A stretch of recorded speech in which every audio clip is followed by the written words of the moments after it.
Let me know what you think. Should you cut the char? Do you cut the char? Were you told to cut the char? Leave a comment for me. We can take a look at these and see what everybody thinks. Welcome to another episode of For You to Survive. Today's an interesting experiment. We're going to see what happens if you use a charred spindle, or what happens when you cut the char off the spindle. A lot of you might have had teachers, or you might have even just thought to yourself, oh, it's going to work better if I cut the char off, or I've been told I should cut the char off the top of this spindle. Well, should you or shouldn't you? Stay tuned and find out.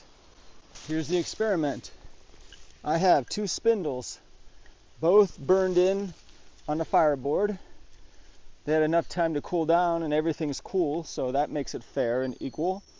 They're about the same diameter, and I have a bow. This time I'm going to use some synthetic cordage because that way it keeps everything fair.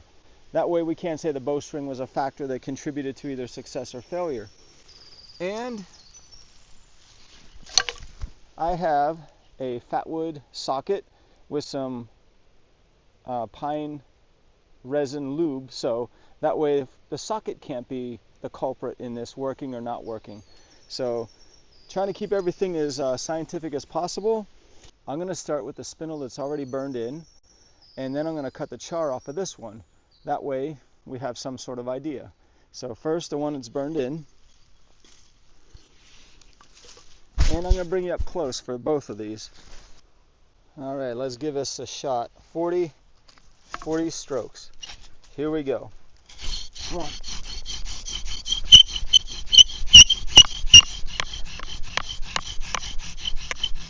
20, 30,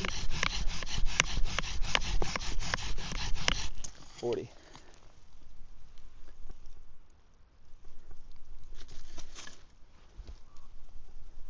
Usually I like more drilling than that, but we want to make it scientific and fair and even.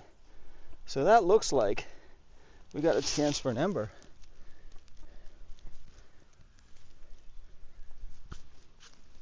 With patience, we're going to see an ember form. All right, I see the glow right there. All right, so that's just about an ember. Now we're going to drill with the charred cut off.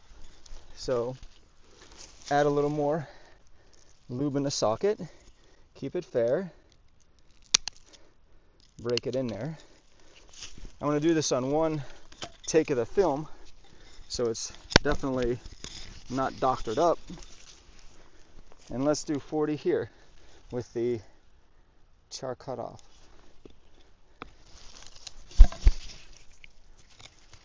I'm going to start it on the pull stroke,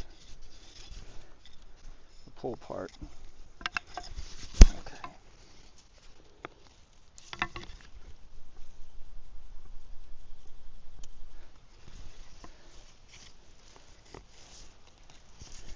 Here we go.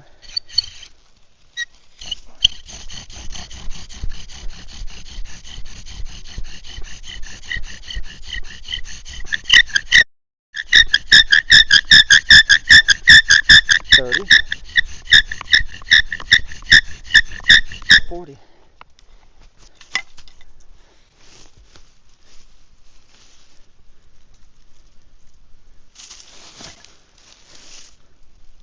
Trying to give it an equal, fair chance. Let's get real close in here. So it appears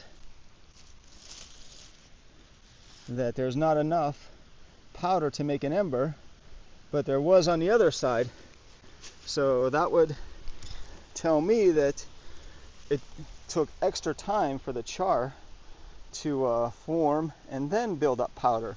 So I would say this is a successful experiment. Of course, this would be boring if we didn't make flames.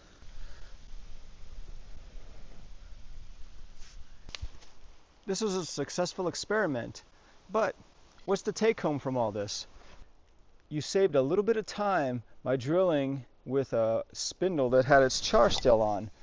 A little bit of time and extra drilling that it took to burn the tip of the spindle in cost me. Say for instance you're using natural cordage bowstring, like this is willow bark. It did not perform for me today. It broke on me, so I wouldn't have been able to make that ember.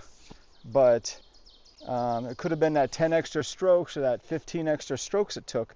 We used a bowstring that was from synthetic cordage to keep it fair and honest. Ultimately, the char comes, so if you drill long enough, you will char the tip and make your ember, but the amount of strokes that it takes, that's the important factor. Time is drilling, so the better your equipment and the more steps you can shave off your drilling process, that might actually give you that ember, whereas if I would have drilled with natural cordage, it would have been over. It may be a situation where your socket fails you.